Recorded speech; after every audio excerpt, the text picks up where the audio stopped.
Assalamualaikum warahmatullahi wabarakatuh. Saya wabarakatuh.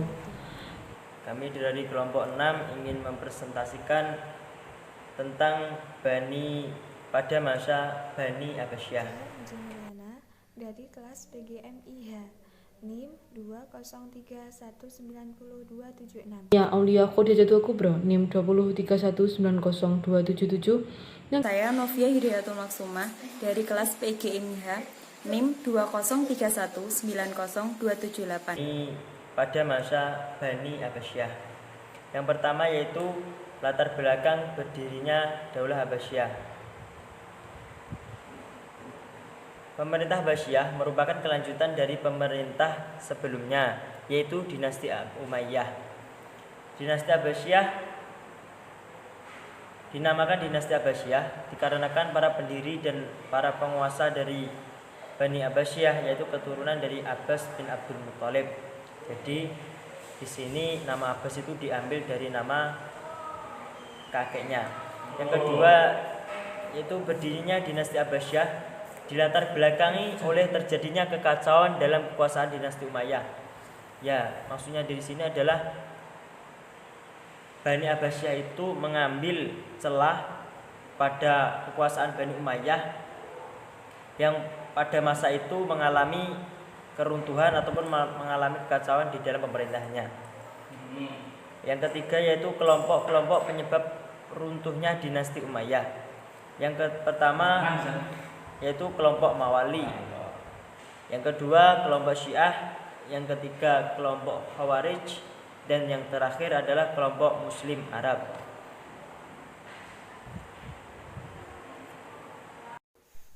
Perkembangan politik pada masa Bani Abbasiyah. Pada masa awal berdirinya Daulah Abbasiyah, ada dua tindakan yang dilakukan oleh para khalifah Daulah Bani Abbasiyah. Oleh para khalifah Daulah Bani Abbasiyah untuk mengamankan dan mempertahankan dari kemungkinan adanya gangguan atau timbulnya pemberontakan, yaitu yang pertama, tindakan keras terhadap Bani Umayyah, dan yang kedua yaitu pengutamaan orang-orang turunan Persia.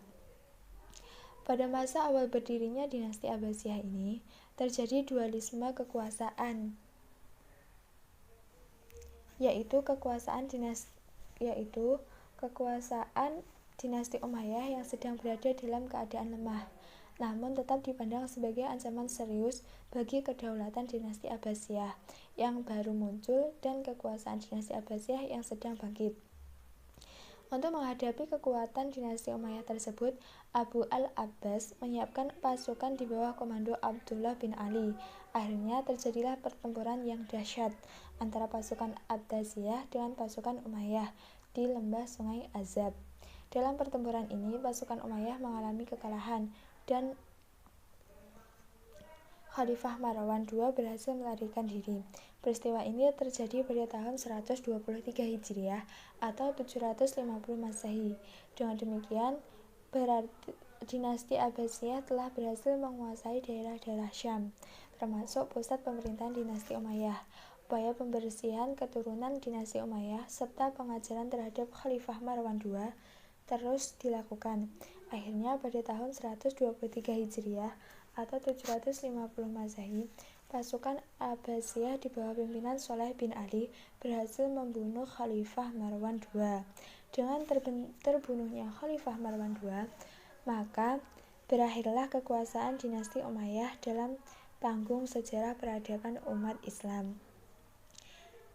Di sisi lain, kemajuan politik yang terjadi pada masa dinasti Abbasiyah ini adalah masuknya orang-orang Persia ke dalam pemerintahan. Masuknya orang-orang Persia ke dalam jajaran pemerintahan dinasti Abbasiyah tidak dapat dipungkiri, karena mereka juga telah memainkan peranan yang sangat penting dalam menegakkan eksistensi dinasti Abbasiyah pada periode awal berdirinya dinasti itu.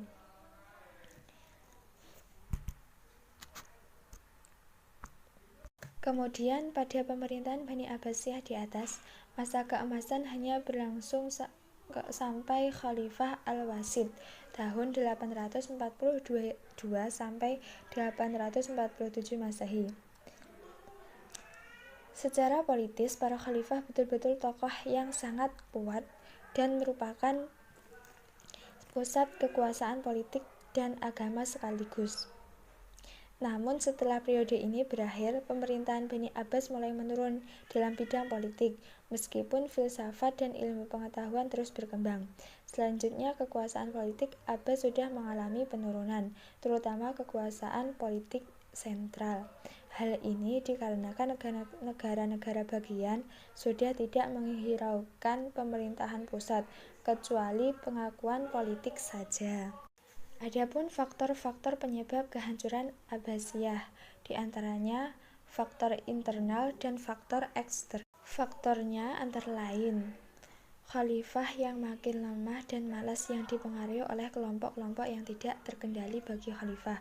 Selain agama, juga faktor ekonomi cukup domain antara lemahnya sendi-sendi kekhalifahan Al-Abbasiyah. Sementara itu, di sisi lain meningkatnya ketergantungan pada tentara bayaran.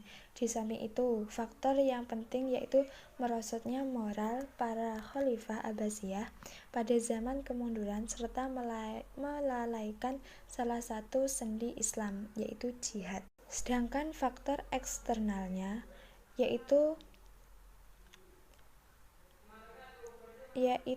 serangan bangsa Mongol.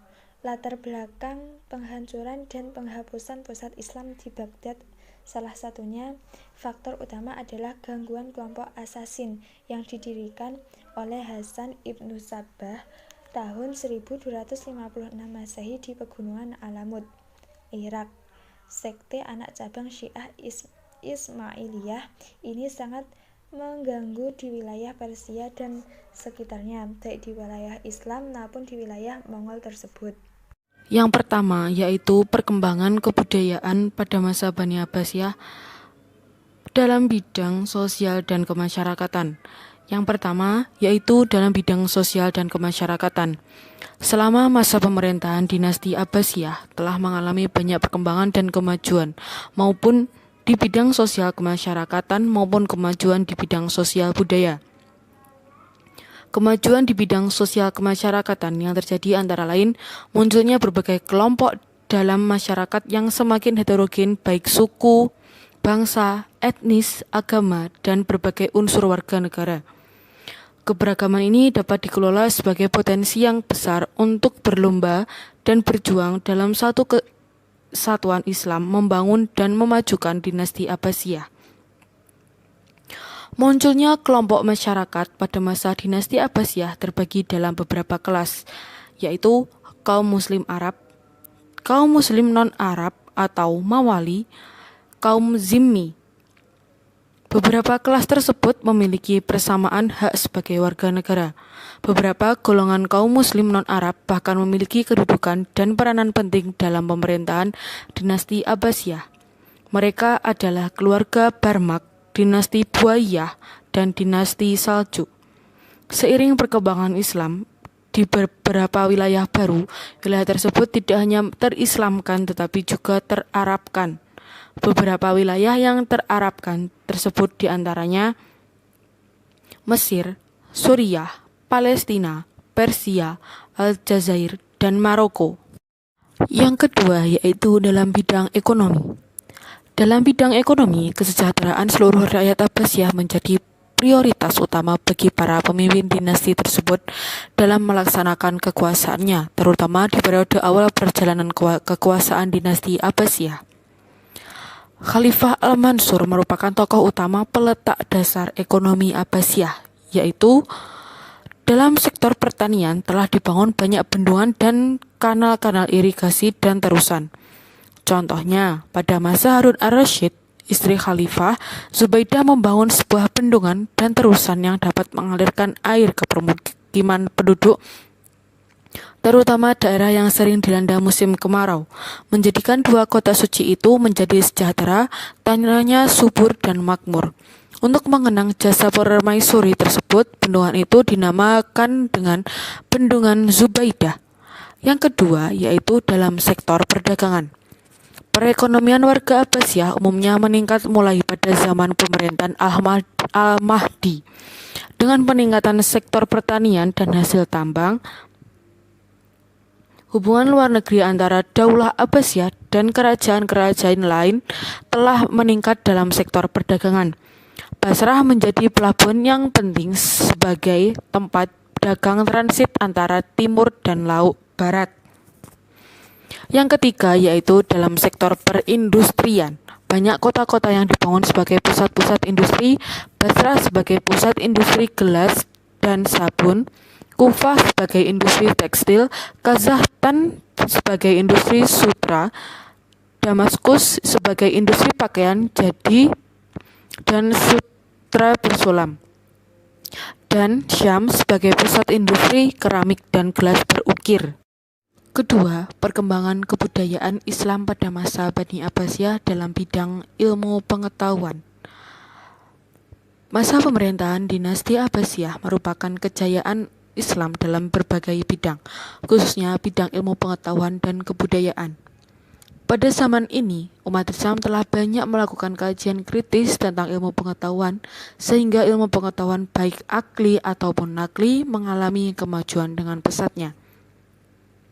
Kemajuan dalam bidang ilmu pengetahuan pada masa dinasti Abbasiyah selain perhatian khalifah yang sangat besar juga disebabkan oleh terjadinya asimilasi antara bangsa Arab dengan bangsa lainnya. Yang kedua, gerakan penerjemah berbagai ilmu pengetahuan dari bahasa asing ke dalam bahasa Arab di masa Khalifah Al-Mansur dengan dibentuknya Dewan Penerjemah Bahasa Latin. Pada zaman pemerintahan dinasti Abbasiyah, proses pengalian ilmu pengetahuan dilakukan dengan cara menerjemahkan berbagai buku karangan bangsa-bangsa terdahulu seperti buku-buku karya bangsa Yunani, Persia, serta sumber dari berbagai naskah yang ada di kawasan Timur Tengah dan Afrika seperti Mesopotamia dan Mesir. Di antara para ahli yang berperan dalam proses perkembangan ilmu pengetahuan adalah kelompok Mawali atau orang-orang non-Arab seperti orang Persia. Pada masa tersebut, pusat kajian ilmiah terdapat di masjid-masjid, misalnya Masjid Basrah. Di masjid tersebut terdapat kelompok studi yang disebut Khalaqah al-Jadl, Khalaqah al-Fiqih, Khalaqah al-Tafsir wal Hadis, Khalaqah al-Riyadiyat, dan lain sebagainya. Pada masa pemerintahan Harun ar-Rasyid, didirikanlah lembaga ilmu pendidikan yang formal seperti madrasah, kutab, masjid, majelis munadarah, dan Darul Hikmah. Darul Hikmah menjadi pusat ilmu pengetahuan, sehingga melahirkan banyak para ilmuwan dari berbagai cabang ilmu pengetahuan dan teknologi, sehingga membawa kejayaan dinasti Abbasiyah dan mencapai puncak keemasan. Beberapa sastrawan dan kebudayaan yang muncul pada masa dinasti Abbasiyah yaitu Umar Khayyam, Az-Zamakhsyari, Al-Qushairi, Al-Nafisi, Ibnu Maskawi, Al-Kindi. Ketiga, perkembangan kebudayaan Islam pada masa Bani Abbasiyah dalam bidang politik, pemerintahan, dan militer. Pertama, yaitu dalam pemerintahan. Dalam bidang pemerintahan, para khalifah Abbasiyah mampu menciptakan sistem birokrasi pemerintahan modern seperti dibentuknya semua unsur kelembagaan negara dan administrasi negara yang ditata dengan rapi. Contohnya, pengangkatan wazir atau perdana menteri, pembentukan sekretariat negara Diwanul Kitabah, pembentukan departemen sebagai lembaga pembantu perdana menteri, pengangkatan gubernur atau amir, pengangkatan angkatan bersenjata, pembentukan Baitul Mal dan lembaga kas negara, dan yang terakhir pembentukan Mahkamah Agung. Yang kedua, yaitu dalam bidang politik dan militer.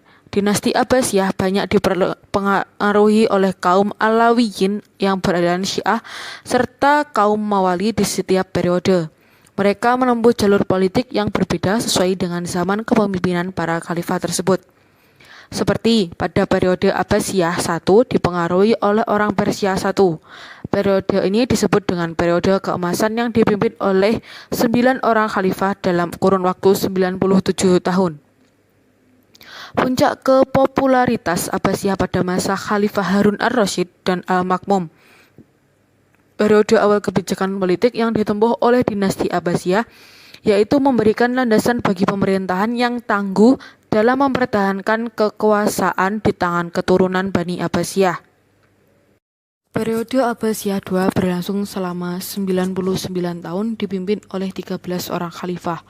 Periode ini dikatakan sebagai orang-orang Turki terpengaruh sangat kuat sehingga mereka berhasil menduduki jabatan-jabatan penting di bidang pemerintahan dan militer. Mereka berkuasa setelah Khalifah Al-Mutawakkil. Periode Abbasiyah III disebut juga periode pengaruh Persia kedua.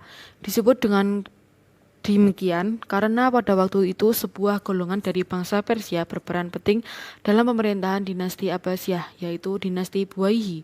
Periode 4 berlangsung sekitar 164 tahun dan disebut juga periode pengaruh Turki kedua.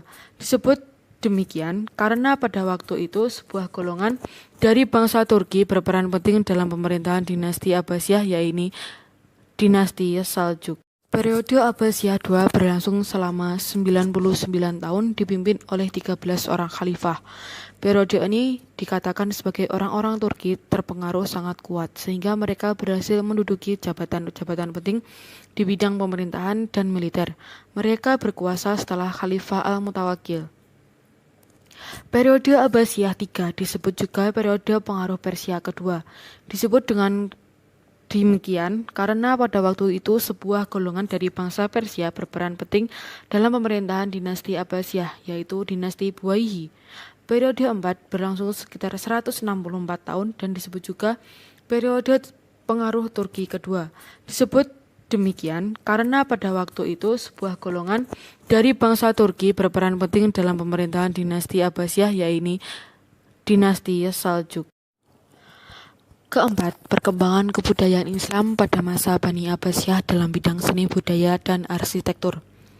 Daulah Abbasiyah yang berlangsung selama 5,5 abad secara politis bisa dikatakan hanya bisa mendirikan selama 1 abad, yaitu selama periode 1.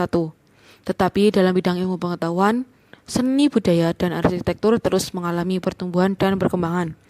Disebabkan karena para khalifah lebih berorientasi pada perluasan wilayah kekuasaan. Para khalifah Abbasiyah tidak segan-segan mendatangkan para arsitek dari luar negeri untuk membangun dan mengajarkan ilmunya kepada orang-orang Abbasiyah. Pada masa Khalifah Al-Mansur telah dibangun kota Baghdad yang terbentuk bundar, di tengahnya dibangun istana Al-Qasr Az-Zahabi dan Masjid Al-Mansur yang melambangkan kemegahan dan keindahan kota Baghdad. Yang pertama yaitu arsitektur. Khalifah Abbasiyah sangat menyukai arsitektur untuk keperluan membangun sebuah gedung, misalnya masjid, istana, madrasah, perkantoran, dan sebagainya. Mereka tidak segan-segan mendatangkan arsitek dari luar Abbasiyah. Perkembangan kebudayaan pada masa dinasti Abbasiyah juga tercermin pada beberapa peninggalan bangunan bersejarah seperti masjid, yaitu Masjid Jami Al-Mansur, Masjid Raya Ar-Risyalah, Masjid Jami Qasr Al-Khilafah, Masjid Qati'ah Ummul Fajr, Masjid Kufah, Masjid Raya Samarra, Masjid Agung Isfahan, Masjid Talkhatan Baba, Masjid Alauddin Qaikobat. Kedua yaitu seni tata kota. Istana emas yang berada di tengah kota Baghdad yang melambangkan kemegahan dan keindahan kota Baghdad. Seni bangunan berkembang juga membuat kota Baghdad menjadi kota metropolitan yang megah dan indah. Keindahannya mengagumkan dunia sehingga dijuluki Alful Lailah wal Lailah, 1001 malam, dan juga dibangun kota satelit sebagai penyangga kota Baghdad. Kota Samarra dibangun pada masa Khalifah Al-Muhtasim Billah. Samarra termasuk kota yang dibangun dengan nilai seni dan tata kota yang tinggi. Seni sastra. Pada masa Abbasiyah, dunia sastra mengalami kemajuan. Kota Baghdad dikenal sebagai pusat sastrawan dan penyair. Di antara penyair dan sastrawan yang terkenal yaitu Abu At-Tahiyah, Abu Nawas, Abu Tamam, Al-Buhturi, Al-Muntanabbi. Suara dan seni musik. Seni suara dan musik juga mengalami kemajuan. Pada umumnya, Khalifah Abbasiyah menyukai musik dan lagu diciptakan oleh para tokoh terkenal, seperti Al-Farabi, Az-Zuman, Az-Zalah. Dari Khalifah Hakam II yang pernah menciptakan alat musik tiup yang diberi nama BUQ. Faktor-faktor yang menyebabkan kemajuan perkembangan ilmu dan peradaban Islam pada masa Bani Abbasiyah. Terdapat dua faktor. Yang pertama, faktor internal dan faktor eksternal. Faktor internal yaitu faktor yang berasal dari Islam itu sendiri yang mendorong manusia untuk menuntut ilmu dan mengembangkan ilmu pengetahuan, yang tercantum dalam Al-Quran Surat Al-Mujadalah ayat 9.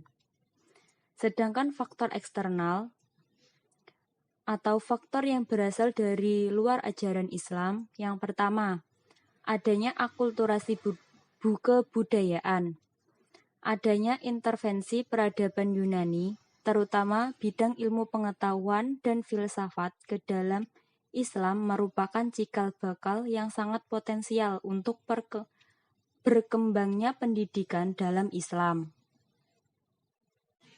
Hal ini dilatar belakangi oleh kondisi Daulah Abbasiyah yang terbuka terhadap kebudayaan asing serta cinta terhadap ilmu pengetahuan. Sehingga kondisi ini memotivasi orang Persia pindah ke Baghdad, yang pada awalnya mereka adalah ahli hukum, kedokteran, dan negarawan. Yang kedua, munculnya usaha penerjemahan ilmu pengetahuan ke dalam bahasa Arab. Usaha-usaha penerjemahan ini timbul karena adanya kemauan yang kuat dari pihak penguasa untuk mentransfer ilmu pengetahuan dan filsafat dari Irak, Syam, Persia ke dalam bahasa Arab. Hal ini mendapatkan respon yang baik dari masyarakat, terutama orang-orang yang ahli menerjemah. Pada umumnya, para khalifah Daulah Abbasiyah sangat mementingkan gerakan penerjemahan ini. Adapun khalifah-khalifah tersebut, yang pertama, Al-Mansur, yang memerintahkan usaha penerjemahan buku-buku dari berbagai ilmu pengetahuan yang banyak.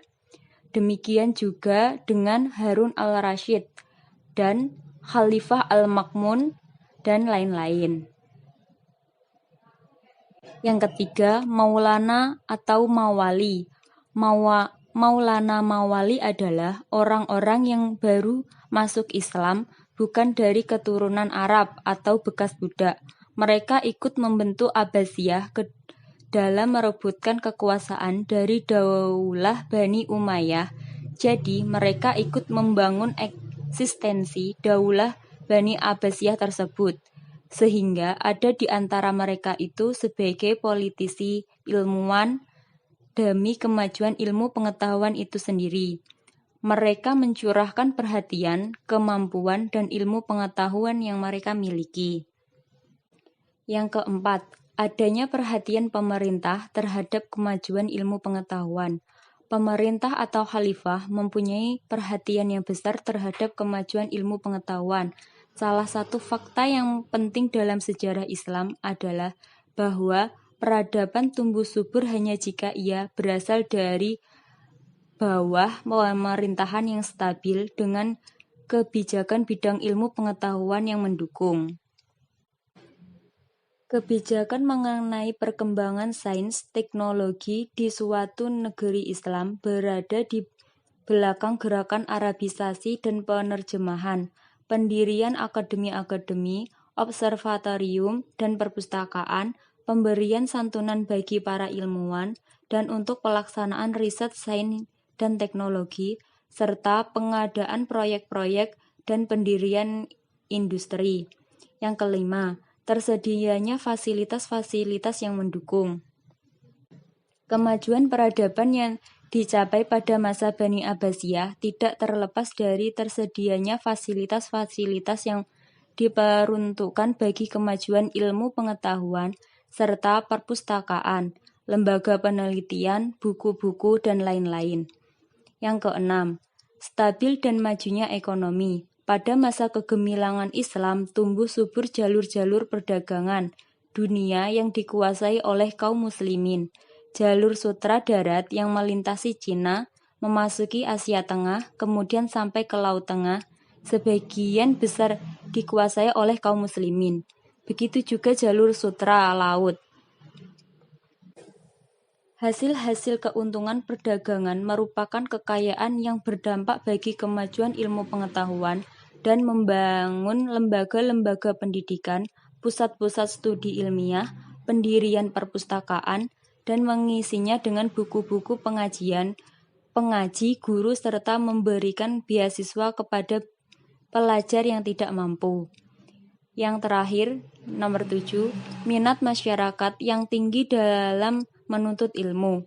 Masyarakat yang pada saat kejayaan pendidikan Islam merupakan masyarakat yang cinta ilmu pengetahuan. Mereka berlomba-lomba untuk menuntut ilmu. Sebab-sebab kemunduran Bani Abbasiyah.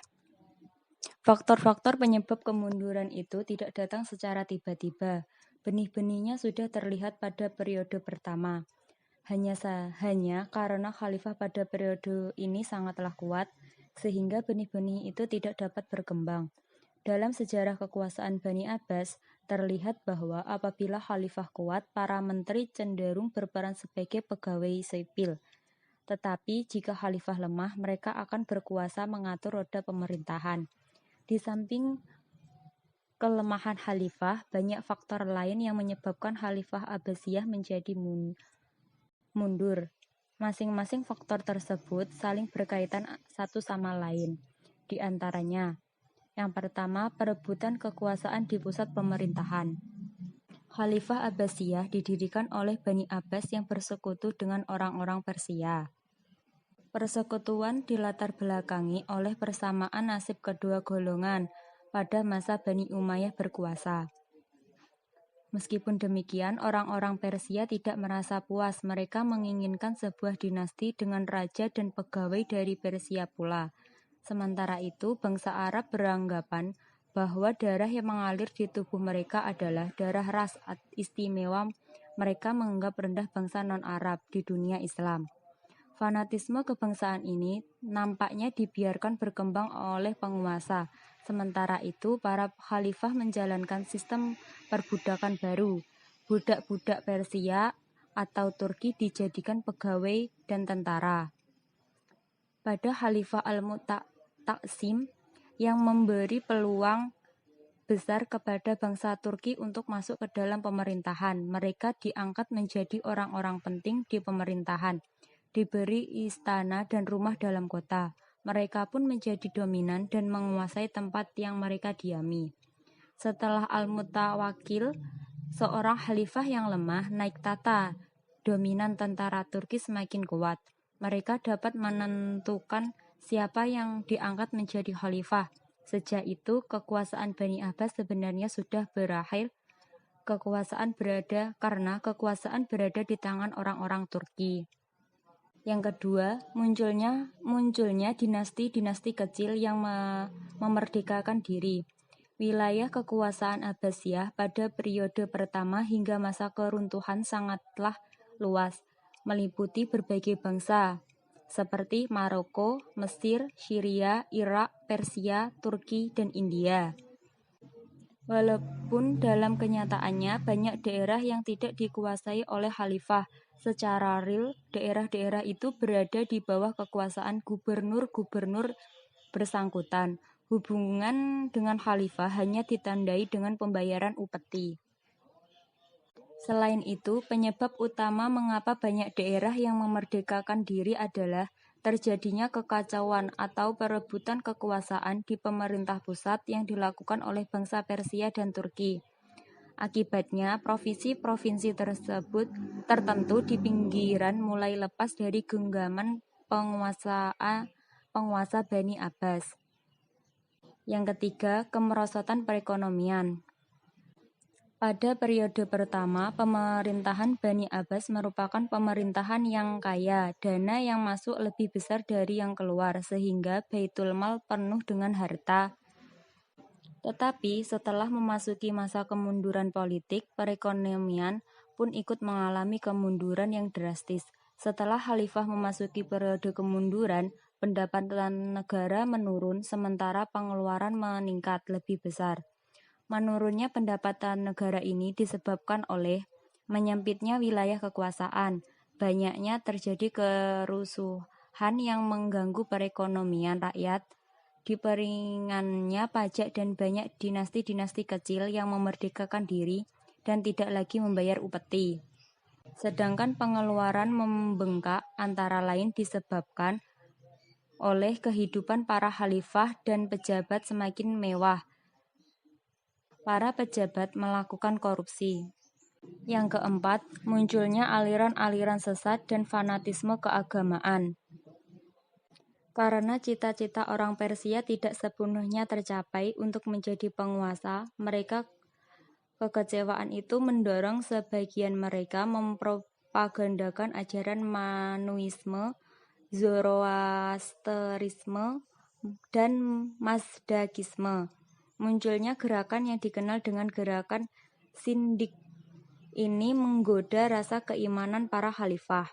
Khalifah Al-Mansur yang berusaha keras memberantasnya.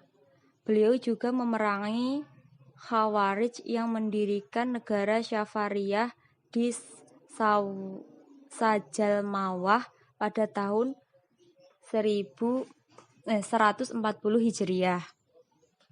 Setelah Al-Mansur wafat, digantikan oleh putranya Al-Mahdi yang lebih keras dalam memerangi orang-orang zindik, bahwa beliau mendirikan jawatan khusus untuk mengawasi kegiatan mereka, serta melakukan mihnah dengan tujuan memberantas bid'ah. Akan tetapi, semua itu tidak menghentikan kegiatan mereka. Konflik antara kaum beriman dengan golongan zindik berlanjut, mulai dari bentuk yang sangat sederhana seperti polemik tentang ajaran, sampai kepada konflik yang bersenjata, yang menumpahkan darah di kedua belah pihak. Pada saat gerakan ini mulai tersudut, pendukungnya banyak berlindung di bawah ajaran Syiah. Sehingga banyak aliran Syiah yang dipandang gulat atau ekstrim dan dianggap menyimpang dari penganut Syiah. Sebab-sebab kemunduran Bani Abbasiyah, yaitu yang pertama, Perang Salib. Kekalahan tentara Romawi telah menanamkan benih permusuhan dan kebencian orang-orang Kristen terhadap umat Islam. Kebencian itu bertambah setelah dinasti Saljuk yang menguasai Baitul Maqdis menerapkan beberapa peraturan yang dirasakan sangat menyulitkan orang-orang Kristen yang ingin berziarah ke sana. Oleh karena itu, pada tahun 1095 Masehi, Paus Urbanus II menyerukan kepada umat Kristen Eropa untuk melakukan perang suci, yang kemudian dikenal dengan Perang Salib. Perang Salib berlangsung dalam beberapa gelombang atau periode, telah banyak menelan korban dan menguasai beberapa wilayah Islam. Setelah melakukan peperangan antara tahun 1097 sampai 1124 Masehi, mereka berhasil menguasai Nicea, Edessa, Baitul Maqdis, Akka, Tripoli, dan kota Tire. Serangan Mongolia ke negeri Muslim. Orang-orang Mongolia adalah bangsa yang berasal dari Asia Tengah, sebuah kawasan terjauh dari Cina, terdiri dari kabilah-kabilah yang kemudian disatukan oleh Genghis Khan pada tahun 603 sampai 624 Hijriah. Sebagai awal penghancuran Baghdad dan Khalifah Islam, orang-orang Mongolia menguasai negeri-negeri Asia Tengah, Khurasan, dan Persia, dan juga menguasai Asia Kecil pada bulan September tahun 1257. Hulagu mengirimkan ultimatum kepada Khalifah agar menyerah dan mendesak agar tembok kota sebelah luar diruntuhkan. Tetapi Khalifah tetap enggan memberikan jawaban. Maka pada tahun 1258, Hulagu Khan menghancurkan tembok ibu kota. Sementara itu, Khalifah Al-Mu'tasim langsung menyerah dan berangkat ke base pasukan Mongolia. Setelah itu, para pemimpin dari Fuqaha juga keluar. 10 hari kemudian, mereka semua dieksekusi dan Hulagu beserta pasukannya menghancurkan kota Baghdad dan membakarnya. Pembunuhan berlangsung selama 40 hari dengan jumlah korban sekitar 2 juta orang. Dan dengan terbunuhnya Khalifah Al-Mu'tasim telah menandai bab akhir dari dinasti Abbasiyah.